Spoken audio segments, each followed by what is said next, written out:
This is the Appalachian Creative Podcast, episode 9.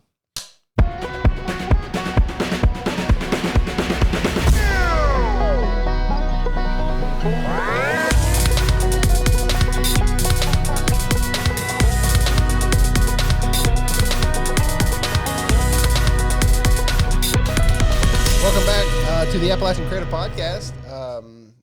My name's Jerry. My name's Jacob. We've got Carson in the booth. Today we're talking about the pains of being a small market filmmaker. Jacob, you're our resident filmmaker, so tell us a little bit about your experience. Well, I have made 3 movies, 2 shorts and 2 shorts. I call them shorts. They're not really shorts. They're 40 minutes long, but technically they're shorts. In 1 feature film, 2 documentaries, 1 narrative. My first film was a short film called Back. It's a narrative about a soldier returning home from war. It had some firearms and explosions and stuff like that, which is pretty fun to do, especially for your first film. Second film was a film called Called for Such a Time as This. It's a film about, short documentary, I should say, about pastors, 6 pastors, and what they go through outside of the pulpit and outside of the podium, you know. That's interesting. During COVID, we did a funeral for this person, we did a funeral for this person, so I was like, man, that's got to take a toll on you. So I talked to my pastor, and we got 6 area pastors down, and they just talked. It won a couple awards. It won the Christian Film Festival in Newport News, Virginia, in August of last year. 2 years ago. And then last year it won it was an official screening at the International Christian Film Festival. So that one was pretty cool. And then I just premiered, and we are now working with distributors for my first feature-length film, a documentary called 2 Stories of Life, Love, and Infertility. It's about infertility and the emotional journey that couples take. So that's what I've created. I've also produced a few different films that just haven't made it to air yet. Now, on those projects, were you mainly director? So all 3 of those projects, it was everything, really. On set, I acted as a director and a DP. Okay. I did have a DP on Called. I had a DP for that. She had some great ideas. I helped her kind of take the ideas of what it could look like to the screen because she was newer, but she was great. For Back, I was one of 2 or 3 crew members, including myself. That one was a run and gun. And then did that shoot all handheld? Mostly Sticks? handheld sticks and a couple gimbal shots. Okay. I don't think there was anything more than that in there. We used a lot of the gimbal for sure.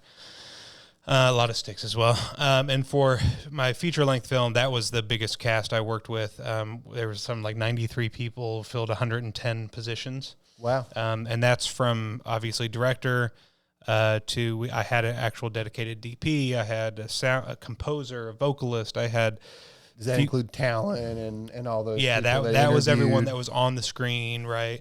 And then I think behind the scenes there was 50 or well, no, on screen there was 2, 4, 6, 8, 10, 11 people on screen. So okay, 80 or so crew members. Okay, it was a big set, but and never once did we work all on set at the same time. Right. On one production, the most I had on one production was a 12-person interview, and I had 2 camera operators, myself, and a sound guy, so 4 people.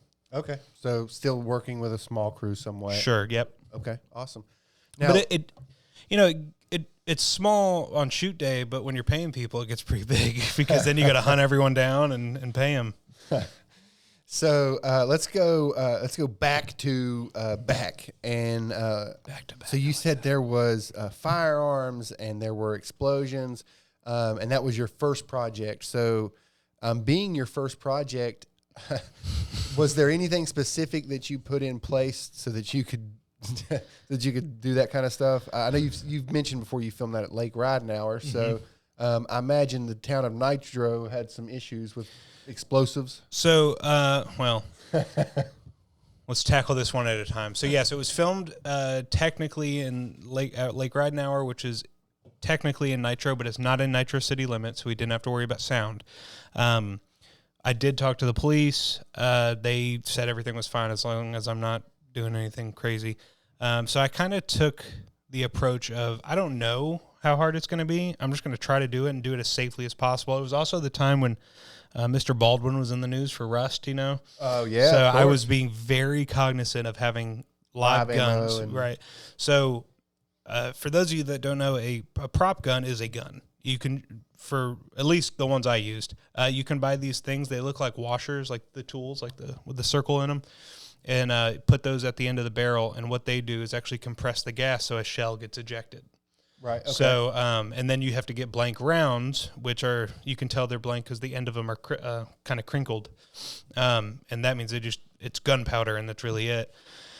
What I did to make sure everything was safe there is, I had everyone that was letting me use a gun, because of course I didn't have enough money to go out and buy 4 AR-15s and pistols and stuff. So a lot of friends let me use their guns, and I had everyone drop them off at my house the night before. I acted as the armorer, and then I had a military consultant on set as well. They all dropped them off to my house. I cleared every weapon and locked every weapon, and then stored the weapons in one part of my car and then the ammo in another part of my car. Okay. So the weapons were in the back of my car in the bed of my truck. The ammo was in my glove compartment. Okay. So cautious. Took every precaution. Every precaution. But then when we got to set, we laid all the guns out. I had my military consultant act as an on-set armorer. He went through them all. We did have a police officer there, just in case. We were firing guns kind of close to the city. Yeah.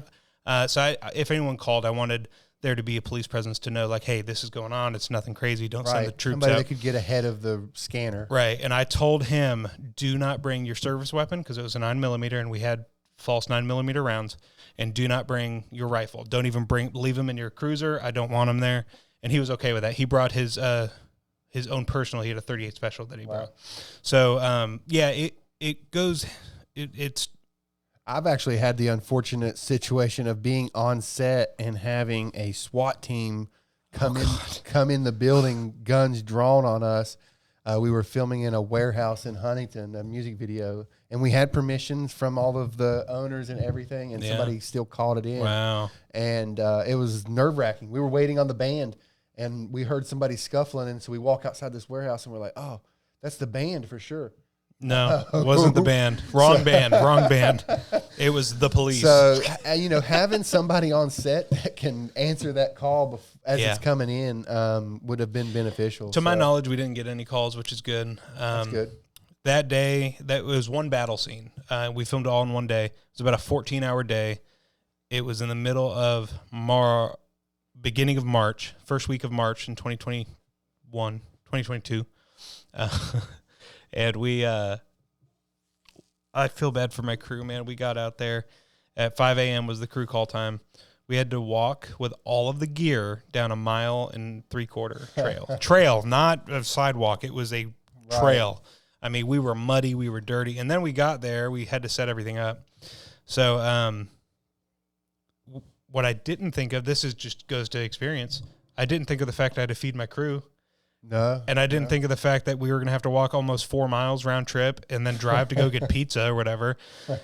And we were behind schedule because it was my first time scheduling I didn't have an AD or a line producer, Right. So, we bought everyone dinner afterward, but it was snowing and raining and cold. And I'm so thankful for my friends. They all worked for free. You brought up the food. I just caught the capstone screenings at Marshall University in Huntington, and those seniors were talking about the question of budgets was brought up, and of course they have the liberty of having access to gear and stuff through the university, but they brought up craft and having to feed their friends, and how that became a chore, and they were, this one was shot, remotely, and again, how am I bringing food for 25 people? And we're an hour from civilization. Right. It wasn't even in my planning. I didn't even think about it. I was like, I'll just order pizza, and it left my mind, See, that now I know, like, all right, I got to figure out a way to feed these people, because That's the first thing I put in the budget is food for craft crew. service, And so. But we bought them a really good dinner afterwards. So I They're hope they long forgive days. me. And so like you're on set for 8, 10, 12 hours. Having food on set's important. Yeah, I think we shot for about 10 hours. Yeah, I mean, your energy, Shot for 10 morale. hours. I mean, it's important having, especially in March, having hot food. Yeah. So And it wasn't just 10 hours of a scene at a cubicle farm. These guys were acting as Marines, walking up and down mountain. They were dragging people outside of the line of fire. They were climbing rocks and stuff. My military consultant there actually taught them how to assault climb. So they did a rapid descent down a hill face, a pretty steep hill face. And, I mean, that takes some strength, and I couldn't feed them. that's interesting. Now, you said that you filmed all this in one day. I guess my question is, what scene took you the longest to actually shoot? Like, was there any like certain movements that were just hard to do? Was lighting just hard to do? Like what? So there was a couple scenes that took particularly long. We had one scene. For one, the hardest scene was the opening scene was the last scene we shot. It was that battle scene. And that one was like the one that was setting the pace. I wanted you to walk in and like gunfire and explosions and like someone's getting injured and shot and stuff like that. Is that the scene you used to open the movie? Yeah, that was the first scene. So in my head, when I would see it, I always had this cool shot that I wanted to start with. The opening shot kind of zoomed in on a puddle, and then a boot walks through it, and then it pans up, and there's not a battalion, but a assault team of Marines walking. So, and I got that shot. My dad was there. He actually rigged up with some rappel rope on a tree that I climbed up to, sat on the rope, and then was able to handheld shoot it. And I had one of the Marines walk under me, and they all just kind of converged, and it turned out great. But where I had such a vision for that scene, I knew that that was going to be the attention grabber. So I took the most time on that one. I had a lot of people out there to help me. Very thankful for it. There was another scene. It was kind of the climax. The guy who had the PTSD that the main character Who's coming back? He was coming back. He came home and something triggered him, and he kind of locked himself in. He went through an alcoholism and all that, and there were some pretty hard-hitting scenes that I wanted to capture, and doing so well with as small of a crew I had took a lot of, all right, let's try this, let's do this. And then it was like, oh, that looked good, but I want to try this. So that scene took a while as well. I want to go back to your explosion thing, by the way. I didn't have actual explosions, like pyrotechnics. I created a cannon. I have it somewhere, but it's about 4 feet long, PVC, and it's got a gauge in the middle, a lever in the middle of it to block it off. You were just blowing air pockets. And I'd pressurize one end and do that. And we tested it hundreds of times to make sure stuff it with leaves and stuff, and it looked good. Well, we tested it in 70-degree weather. Oh, and the cold air. And the cold air sucked it out. So what we ended up doing is putting somebody with the lid of a crate, like a plastic crate. Mm-hmm. Down inside of these rocks that the main character was walking over, and when the explosion hit, he threw those leaves up, and it looked pretty good. It looked independent film, but it worked well. And then we just had the actor jump, and I told him to jump with his shoulders so that it gives him, his head is still here, so it kind of pushes his body. It looks like it. I don't think it looked as well as it could have, but it could have looked a lot worse. And we had him jump on a stack of fernies covered in leaves. Do you think it was a good project to kind of cut your teeth on as a director? Absolutely. I think it was a great project to do for my first time. I think looking back, I've actually told my wife I'd like to redo it now that knowing what I do now. Yeah. I would again. I would love to just remake it and like recast it and maybe try to get some funding for it and really do it well. Yeah. Alan Richter. Right. I'd love Matt Damon to be back, but who knows? But yeah, I think it was a good project to start with. But I do think that if I did a lot of planning and a lot of the learning how to do every little thing, I think I would have scared myself out of it. Because there's some stuff looking back, I'm like, God, I bit off more than I could chew, you know. So after you did the narrative back, it sounds, I mean, so that was in 22, correct? Yeah, March of 2022. So March of 22 to now, that, you know, it's December of 24. So Right. that's 2.5 years. Mm-hmm. You've done 2 shorts and a feature. So that's. I actually think my years are off. I opened in June of 22. That was in March of 23. It's been 3 films in almost 2 years, in about 18 months. Okay. Yeah. Sorry. Yeah. I was just going in my head. I was wrong. Yeah, it's 22. Okay. So. Or 23.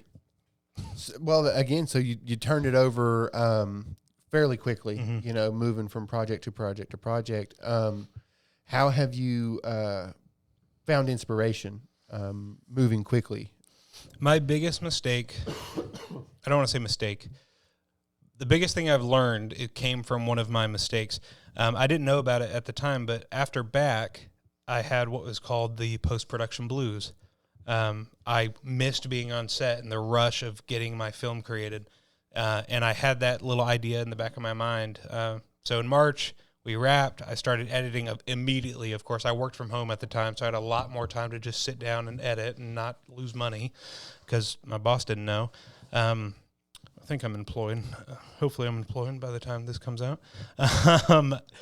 And then I was like, I want to get back on set. So I had this cool idea for a documentary and reached out to my pastor, and we got that set up. I was shooting Called while Back was still in post-production. Okay. And I'm a one-man crew, so that is a huge level of work to do at one time. We shot Called in April 13th of 2023. And that was done and edited by June or July. Oh, wow. Okay. Yeah. We shot for 1 day for Called. It was a 1 day shoot. There was one weekend where I went to all the different churches and got some B-roll, but we actually shot for 1 day, and it took about 6 hours, but it was only a 1 day shoot. I think it was a pretty good documentary. Going back, I wish I would have done a couple things differently, but I think that's the case for any project. Yeah. And again, hindsight being what it is, I think anyone's able to do that.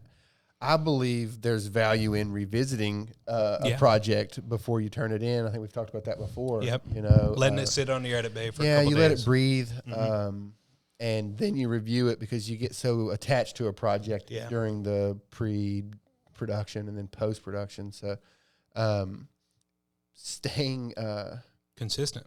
Yeah, I don't even know if it's consistent because it's a lot of work. Maybe level-headed, keeping your head in an open space to be able to make changes that, you know what I mean? Yeah, well, I know there's a level of ambition that goes with being a filmmaker, but there's also some downfalls of being overly ambitious. Mm-hmm. So, Absolutely. I like that you were able to draw inspiration by what's close to you so that you weren't spending a lot of resources trying to go somewhere else and film, trying to go and find a story somewhere beyond your community. Yeah. And, you talk about doing something that's close to me. So I wrapped Called completely, premiered it in like June, I think it was. It may even have been May, but I want to say it was June. And then I was driving down the road. It was probably July. And I was like, I want to do another movie. And like, that's all I was doing. Right. All I wanted to do is movies. I just wanted to keep making movies. So I had the thought I had a long drive. I was traveling somewhere and I was like, what do I have close to me? And this one, I wanted to try to earn money. What do I have close? And I wanted it to be a feature. I'd done 2 shorts. I wanted to make a full thing.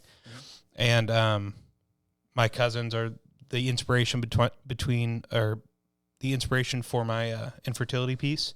And that was it. I talked to them. They were on board.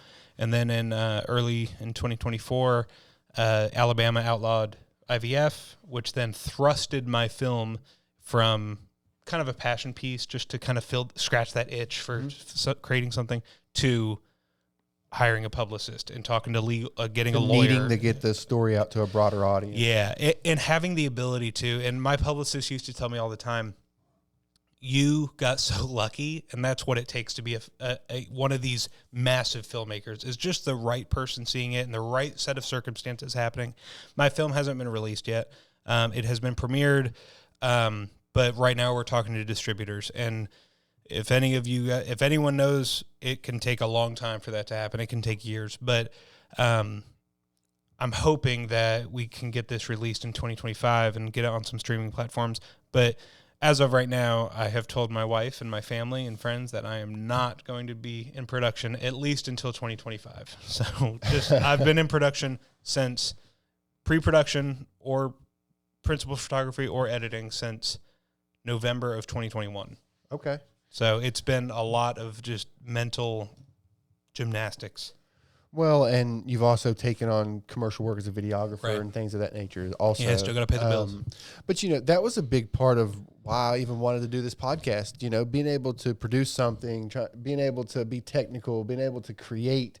There's something that drives us, creators. Yeah, right. And having a project's important. Something like this, low energy. Yeah. Doing it in-house. Yeah. Right. So, I'm more drawn to pieces like this. Just as a creator, being able to turn stuff over quickly, being able to always move on to the next project. I like that. I like that quick turnover. Right. So, but I am excited about the potential with. I know we've got a couple productions planned next year with the foundation. Cool one. Yeah, you've got a cool one coming up. We're going to talk about that on the town hall. That'll actually be a week from this Saturday. Mm-hmm. So if you're listening to this episode, then tune in December 21st at 2 p.m. on the Film Horizons Foundation Facebook page. Yeah, we've got quite a bit of announcements to make there. Some of the headway that we're trying to make in the community. Some cool stuff that we're introducing. But I do want to go on a tangent. The cool thing about what I realized today about the foundation and the film club, is the announcements we have are not, I'm rebranding to a different business, like with my for-profit business, mm-hmm. right? You don't care. Nobody cares if I'm rebranding or if I'm adding a new service. People don't care. The announcements we have for the film club and for the foundation are not for us. Yeah. They are to help filmmakers. So, if you need a grant, we're announcing 2 grants. If you want to be a part of the film club, we're changing the film club so that it's so accessible. All you have to do is give us 2 hours a month. Yep. And you are able to not only learn, but also recreate scenes from famous people. It's really cool the way that we operate as a for-profit and a nonprofit. That's completely not what this episode's about, but I wanted to bring that up since you brought up the town hall. I thought about that today. I'm just excited to help other creators. Well, and I think that's an important part of filmmaking right now. And I think as the industry moves away from Hollywood, away from Atlanta, and into these more independent, these smaller markets, collaboration's key. You know, being able to have a network and a community of people that are familiar working together, that know the lingo back and forth, that can handle your tempers and things of that nature. That's important. It is. Absolutely is. So beyond just what we're announcing with our productions and stuff, what you're not doing anything, you're not currently working on a movie. So what do you hope to see in the landscape next year in the area beyond what we're doing? Next year, I've been in discussion with a couple other nonprofits, one of which is kind of doing a film. They're calling it a film festival, but it's not like where you submit and stuff. Okay. It's just a film appreciation. They're going to play some cool movies, some West Virginia movies, some international things. And I'm trying to get us in there and be able to sponsor some. So I would love to be able to see more film festivals, submission-based film festivals coming out next year. Mountain Craft just does a fantastic job. There's another one in is it Martinsburg or Martinsville, maybe? Something like that. I can't remember where it is, but there's another one that does a great job. I think they do horror movies. So I just want to see the continued growth. Dave Lavender's doing great at the film office, and I just want to see people continue to create. We've seen some amazing films come out of our film club members. Sam Fellington won like 4 awards at Mountain Craft. Yeah. He did great. So that's what I want. More collaboration. I want more collaboration and more creativity, and I want to, with the podcast, I'd love to get people that are like doing stuff. We're talking with a couple different directors right now that might come on, and I just want to hear what they're doing. Like, they're not all Western how Virginia they're navigating the market, how they're finding projects, and Yep, absolutely. Well, I watched the capstone screenings here earlier this week, and seeing what young people were able to accomplish on shoestring budgets with limited resources, with only the friends they have near them that are willing to help. It was really cool, because it brings me back to why we're doing what we're doing and all that we're doing, because we're trying to foster those younger minds. We're trying to keep opportunities in their hands after they graduate, having access to mentorship, having access to equipment.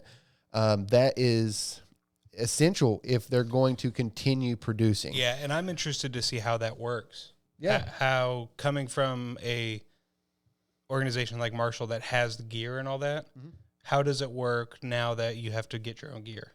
Well, I think that the industry, the camera industry's helped a lot by lowering the barrier. You can get really good quality now out of a camera for a few $1,000. Absolutely. And so you don't necessarily have to leverage and rent an RE to get a movie made.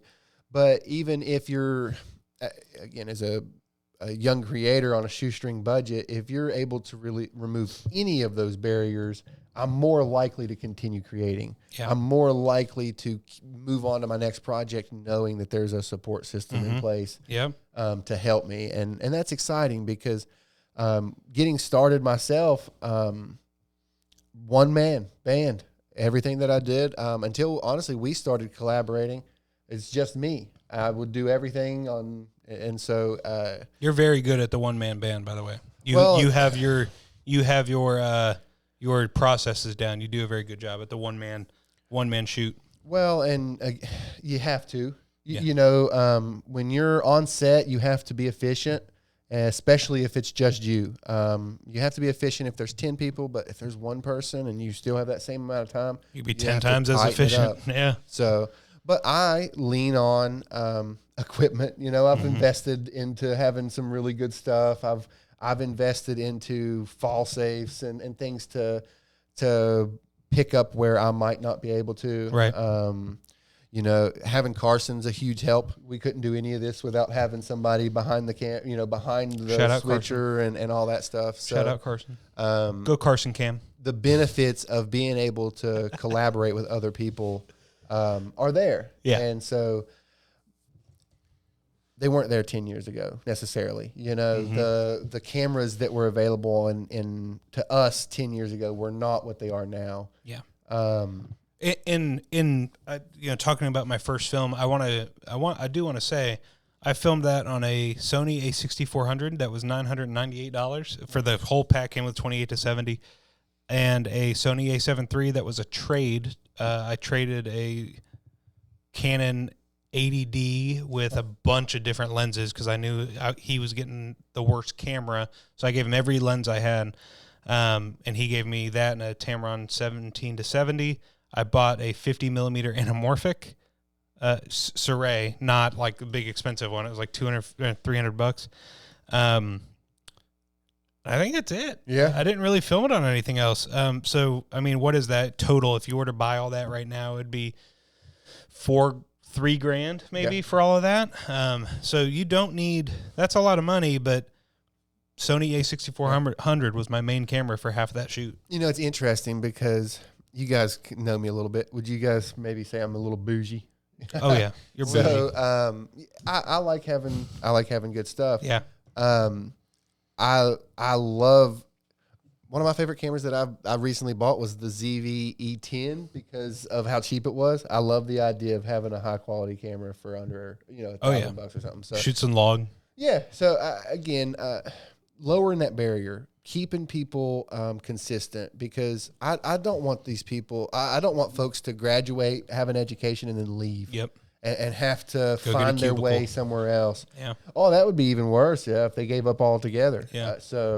But keeping folks working in our area, even if it's as a hobby, Yeah. you know, we're both employed. We both have a job, in theory, and so I actually just got a job today. Got a job offer today for a videography position. So I'm happy to be back in the workforce. I have been loud and proud with my self-employment, but at some point you have to put your mental health first, and self-employment is not for the weak-minded. That is a fact. that was a decision that I personally had to make myself a couple months ago. Yeah. You know, it was this past summer. I had to say I wasn't being satisfied with what I was creating, and I was putting so much energy into Just making money. trying, Feeding your family. Yeah. And so I was just kind of stagnant creatively. And so by being able to kind of offload some of that mental wear into, you know, just having a set pattern and an established paycheck, I'm able to create things outside of work that are, you know, in my opinion, more fulfilling, more rewarding. Yeah, absolutely.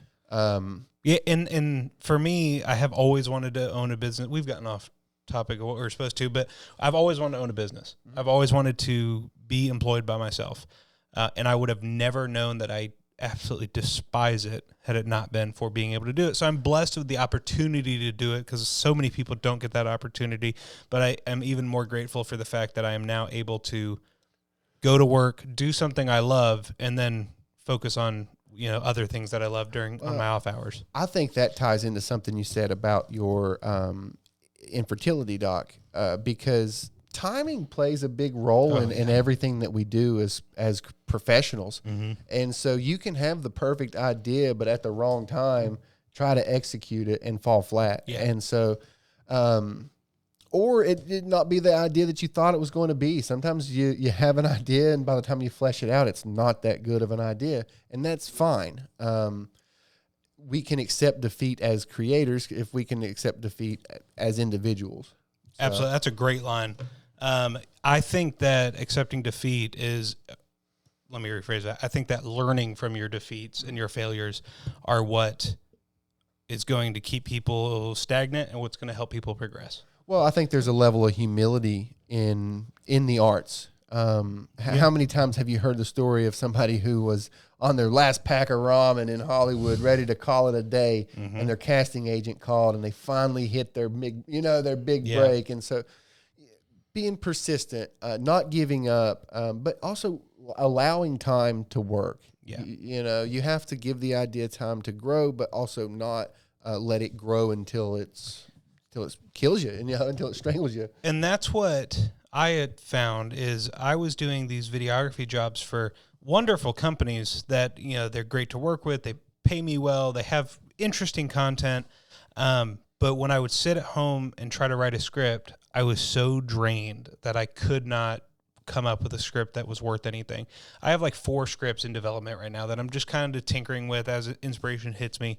And I'm hoping that once I don't have to rely on running a business, I can just go to work, clock in, film some stuff while I'm there, and then clock out. Maybe then in the afternoon I can sit down and work on a script for an hour. You know, because we are creators, we have to. I'm trying to think of how to say this. We have to have a voice. We have a brand voice that we utilize. Yep. And when you're lending that voice to all these different brands and all these different businesses, you can lose your identity. You can lose yourself in that because you're too busy trying to be this for that. Yeah. And so it's interesting.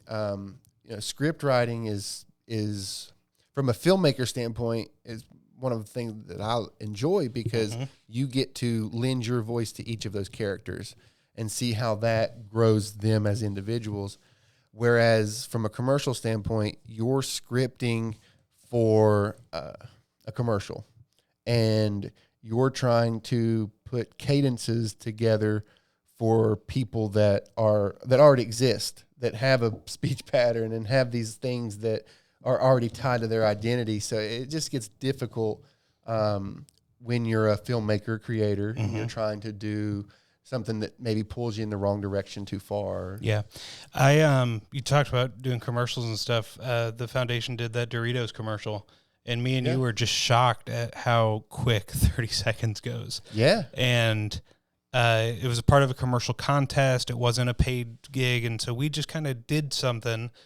And in the edit booth, we were like, oh my gosh, I have so much more respect now for those 30 seconds. We had to cut a lot of stuff out, and it's like, how do you tighten? And then that gets in, that drained me trying to figure that out. And then not only that, but then planning the shoot and shooting the shoot and all of that. And then dealing with the mishaps that happened on set and stuff like that. It was so draining because I had to wake up and go shoot other content that day that was not a creative content. It was just going to point a camera and mic somebody up, So I'm excited. I'm thrilled to be able to do this and still do what I love, which is nice. Awesome. I know that we've got the holidays around the corner. It's a busy time. How are you balancing that right now? How do you balance a busy time while still being creative, while still trying to create? Well, I don't know that I have the best perspective for this. So a year ago, 2020. Do you just shut down around the holidays and call it? I can't. I don't. My brain doesn't let me just shut down. I cut in 2022. What's the I in the PAIN acronym? Inspiration. Mm-hmm. So my inspiration was I wanted to make a movie, and on the way to a Reba McEntire concert, I Googled short film ideas. And that was in November. And then in December, I was writing. So it gave me some ideas. One of them was about a soldier coming home. I added all the PTSD and the more awareness piece of it. Mm-hmm. And in December, I'm still working on it. But like I said, I worked from home. Mm-hmm. I was able to use my work hours as time to create. So I don't think that's good perspective. Last year, I was in the middle of filming, but I was working at the news station, in-person job this time, and was kind of creating at work. It's kind of a creative environment, the newsroom, everyone there, a lot of people there had film aspirations. So like I said, I don't know that I have this year. I'm not creating anything this year. I just got a job this year. My December is going to be letting clients know that I'm no longer continuing their contract, or I am continuing their contract, and getting ready. Beat it, bum. Getting ready for a full-time job. I'm kidding. I just don't know that I have the best perspective to tell you how to plan around my advice, umbrella advice would be create when you feel creative. If you have inspiration, follow it up. You know what I love about the holidays? I love how emotional it is, man. I love the food. I love how everyone is just on a razor's edge of just ready to lose their minds. I love it. I can't. I when I'm in a Walmart, I'm in wherever, I just am waiting on somebody to lose their stuff. I have a toddler. For whatever reason, I can't wait. I have a toddler, and every time I look at the prices of the stuff she wants, I'm like, but I think I'm on the razor's edge. I think whenever you have a group of people and all of their emotions are sitting just below the surface, that you're able to draw a lot from them. Mm-hmm. You're able to predict them a little bit more. I don't know. I'm a people watcher, so I enjoy busy places, and this time of year gets people out and about and going. So I'm always excited and looking for things to maybe put on a character, because there's some aspects of real life that are hard to make up, because real life is wild. Yeah. Real life is unpredictable. It's also, you talk about a character and putting characteristics on a character. My next film will not be a documentary. And go to my camera, Carson. I want to say to the haters out there that say documentaries aren't real movies, you're wrong. Documentaries are just incredibly crafted stories. And if you say a documentary is not a real film and not a real movie, then you're incorrect. And I would like to see what you're creating. That's right. I'm pretty sure I read on Twitter somewhere that if you haven't picked up on by now, I've been told that documentaries are not real movies. I won't mention their name, but it's a sore subject. Anyway, my next one will be a narrative, not because I don't like documentaries, but because I like narratives. And I had a lot of fun on that first one, and I've learned a lot since I've started creating filmmaking. So I want to see how that transpires into another narrative. I don't know if it'll be a feature or a short. I will say that the Mountain Craft Film Festival that we went to, the short really inspired me quite a bit. Sarah's Mess by Carson Broom, who was on our podcast. He did. Oh, that was fantastic. It was so good. It was 4 minutes long. Yep. And I actually want to... You should have saw some of those capstone videos. They were fantastic. What I'd like to do is do a short film, because one, they're a little bit cheaper, and you might be able to get somebody for a day, but getting them for a long production would be different. And use that as a proof of concept for a feature, which that's what shorts, part of what shorts are for, is proof of concepts. So that might be something I dabble in. We do have I have a film that is completely written, rundown's done, even the schedule's done. It's obsolete at this point, but I have everything done, and we just never got to film it. So I think the Foundation, the film club this year, is going to turn that into an episodic thing, and I think we're going to do a couple episodes. Like a vertical novella type of deal? I think we're going to go vertical, yeah. I think we're going to go TikTok series here, Instagram series. I think there's an audience for that, pending what they do in the on January 19th. They could ban it all. But even if that's the case, YouTube Reels will still be around, Instagram Reels will still be around. So I would love to talk to successful TikTokers that are able to tell these magnificent stories in 30, 60, 90 seconds. I'd love to pick their brain and how they go about, how they condense information. If you're a TikToker with a lot of followers and you make compelling narratives or anything, I'd love to chat about. Comment and let's talk. Your process, We want to know how you do it, because it's incredible. It's interesting because... and I think some of that comes from my sales background, wanting to be a little too wordy sometimes. Sure. You want to explain things very well, but the way most people explain things well is through too much information. Sure. And so I think there's something to the way folks are using short form content to tell stories now. There's a guy on TikTok, Theo Shakes. You ever watch Theo Shakes stuff? He's an actor, but he creates incredible TikTok, funny. He'll do some situational stuff, like this is what when a new band walks in on set or something, and he has this comedy skit written that's done in 90 seconds. He's awesome. I actually reached out to him for the movie that we never got to film. I reached out to him to see if he'd want to be a part of it. He didn't. He didn't reply. Ain't nobody got time for that. Ain't nobody got money for that. Is what it was. Because he does actual acting too, and I'm sure he's SAG and all that. Yeah. All right, going back a little bit. So, back to back or back to another movie? I'm just kidding. No. We'll go to any story or movie or film that you've created. So you mentioned you worked with news and people who also really liked filmmaking and stuff like that. So, did you use any of them as like crew members or like? So I want close your eyes unless you're driving. Just picture a group of cubicles. 3 desks by 3 desks. Okay, so at the newsroom, it was the producer sat on these 3 desks, and directly to their back, not like if you just turn, you're looking at them. There's no cubicle in between us. There's the editor, the news editor, and 2 of the news directors. And I sat as a producer in the producer's thing, and I would turn around and talk to I'll shout him out. Richie Mays, who's the editor at the news station. He's my composer, and he's a brilliant composer. Timmy Walker, who sang and wrote my vocal track, and then Allie Fletcher, who was my music department coordinator. She made sure everyone got to recording sessions and all that. And then across the newsroom, one of the... Hold on, I'm going to have to cut that. Let me start from where I was. And then across the newsroom, somebody else was my director of photography.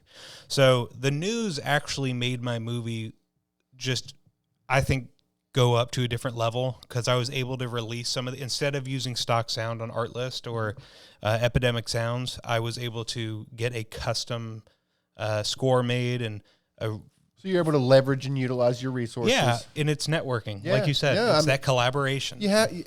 You work with what you know. You work with who you know. Yep. My aerial director of photography was another news director. He managed all the drone shots. So the newsroom was a very creative place, and I was able to really get ironed out in my process and kind of took a lot of things off of my hands. The music stuff is something that usually I just download something that sounds good. To be able to have, I would bring in on USB drives, bring him cuts of different scenes. The saddest part of the movie is about 9 minutes long. And I brought that to him and said, score this. And oh my gosh, there's one scene, it makes the hair stand up on every time I see it. The main character breaks down. He's crying. They're talking about the loss of one of their pregnancies, and he cries and he just pauses and he's looking down. Tears are rolling down his face, and then he looks to his wife and he says, "I can't talk about it." And while he's crying, it's a nice, beautiful solo violin with some background, and then he looks to his wife and he says, "I can't talk about it." And right when he says that, it just hollows out. Yeah. So you can really hear him say that. And then a cello pops in, and it's just so gorgeous. And no way would that ever have been something that happens in a perks of knowing a professional. Honest, yeah. And I've got him some work. I've got him. He's actually in the process of making a sound pack for me for just sounds, so piano strikes and stuff like that. Because I wanted something that I could provide my clients with, that I could give them kind of custom sounds. Because of him, I started offering custom wedding songs to my wedding clients. Okay. I'll give him the video and give him an inspiration sound and say, "Hey, score this." And some of that speaks to what we brought up in our first episode, though, is those differences between a videographer and a filmmaker. Mm-hmm. A videographer is going to be fine grabbing the shots, grabbing their B-roll, grabbing something off of Soundstripe or something, and just releasing, because you have a deadline, you got to get it done. You don't have the benefits of you don't have the budgets most of the time to actually bring on a composer to have a score made. So, but whenever you're able to have those friendships and utilize those connections, it helps to again lower that barrier of filmmaking, and help to leap those videographers into that next category. Yeah. And speaking of connections, through Jacob, Richie he's been helping me score some music for some of my films that are coming soon. So, yeah. Oh, wow. Yeah. And the great thing, I actually worked with two composers, one of which had access to a whole orchestra and a whole recording studio and all that. And he was very tough to work with. Yeah. Not for any reason other than dependability. He was a great he is a great composer. As far as I know, there's no hard feelings, but I did go with Richie because Richie made himself available. For you new filmmakers, make yourself available. Put in the work and show that you're interested, because I went with this guy for 3 months and I wanted one song just to see how it sounded, and I never got anything from him. I got a bunch of maybe this, maybe that, but no full cuts, not even any rough cuts. Richie, I just ping-ponged an idea off of him and said, maybe I should have you do it, and he came in a week later with a full song. The song didn't even make the cut. It wasn't a song that he ended up delivering, but he showed that, hey, how does this sound? And that is what it takes to get into the industry and make those connections. The guy that I was working with, quite frankly, he didn't need me. He didn't want to be in film composition. Richie wanted to get into it, and he showed the interest, and that is exactly how you make those connections and you make yourself valuable to filmmakers, producers, directors, anything like that. Well, you got to get reps in to be a professional. And so anytime you're new to something and you're able to, and you're willing to go practice, and you're willing to jump on this and that and whatever, and you're willing to put yourself out there, you're able to grow. You're able to extend what you're capable of. I just talked to a fifth grade class about videography, and I know they didn't understand it, but I was explaining to them the difference between marketable skills and a career.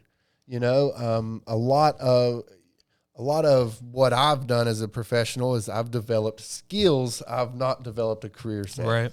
And so skills that can translate across industries and across departments and able to do a little bit of this and that and the other. Yeah. I think that that's a big part of one, being a solo creator, but also just being in the industry, being flexible, being willing to say, I saw somebody do that. I could do that. Right. You know, right. But you would never have that confidence if you weren't on that set as a PA, or you didn't sign up to be craft on that, or whatever it may be. Yep. If you weren't on set, you might not have been influenced and pulled at it. And so, yeah, absolutely. I tell you, before we wrap this up, what is your, I'm going to ask you, Carson, what is your favorite Christmas movie? This is actually kind of a tough one for me, but it's a tie, honestly, between Christmas with the Cranks and Christmas Vacation. Ooh, Christmas Vacation's my go-to. It's a classic. The sap in the bed with the magazine, that bit gets me every time. And also, I really, hey, honestly, just for like sitting down and kind of just watching a Christmas movie with family is Home Alone. The Home Alone's great. Only the first one. Yeah, yeah. I tell you, those folks were The second one's all right. maniacal. Yeah, it's all right. Jacob? For me, so Home Alone used to be my favorite, but I've really, over the last few years, we watch Elf. My wife watches Elf. I love Elf. Yeah. Last night, actually, I watched Four Christmases. Have you ever I seen love that? it. That's my that was going to be my favorite one, actually. It was so funny. Yeah. Man. I've seen bits and pieces, but the very end, Jim Farva and Vince Vaughn. the very end when the baby throws on Vince Vaughn his face. Oh my gosh, it's just genius. And comedies for me, they have to be good for me to really, really get into them. And I really dug it. I like that movie. But I think Elf is going to take the cake. My wife and I did a Christmas play recently, and people were referencing me and him in that movie just because, you know, I'm not going to jump into any role half-heartedly, you know. Right. What's your favorite? Four Christmases. But since we've already talked about that, I'm going to say the classic. Die Hard. Yeah, Die Hard, obviously. I mean, do you think it's a Christmas movie? why wouldn't it be? I don't know. I don't care one way or another. It's a good movie. It's somebody trying to get home for Christmas. Yeah. You know, it's no more. It's no Christmas less time? a Christmas movie than Home Alone. That's you know, true. Home Alone, the mom's just trying to get back home True. the whole time. Like, it just broke it, dude. and the only difference is like you don't see what the mom's doing. The Like if the mom had to fight her way out of that airport, instead she caught a ride with John Candy, and it was a different and they story. sang polka. But just imagine things could just be different. Yeah. So, All right. So what's your what's your actual favorite other than Four Christmases? well, now I just have to name all the Christmas movies I know. Let's see. Christmas.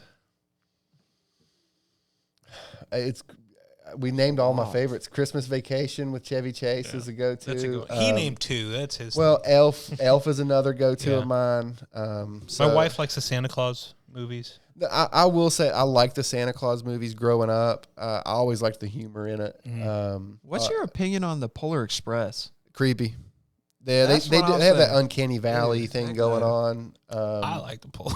Yes, I just don't like the I don't know. Is it the animation? It just creeps me out. It was of the time that when that came. It was like 2008, 2009. Yeah. If you remember the Christmas Story with Jim Carrey that came out, it had a similar animation style to that. That's a good one. A Christmas Story. Yeah. So not the animated one, but A Christmas Story. With Scrooge. You'll Shoot Your Eye Out, Kid. That Scrooge. Have you The seen old that? Grinch. I know you haven't Old seen Grinch. I've never seen. That's the just Scrooge. actually that was just the Grinch as I was a kid. That's classic. The Grinch. The one old with Grinch. Jim Carrey. Jim Yeah. Carrey. Yeah, that one. That's The new one's really good. Fun fact: he Yeah. actually did that smile. That smile wasn't like Yeah, Yeah. and effects his or eyes were actually yellow from Yeah, contact. That's actually crazy. So Jim Carrey has mentioned whenever he was younger how he would just practice facial expressions in the mirror and stuff. And so the way he's able to contort his face.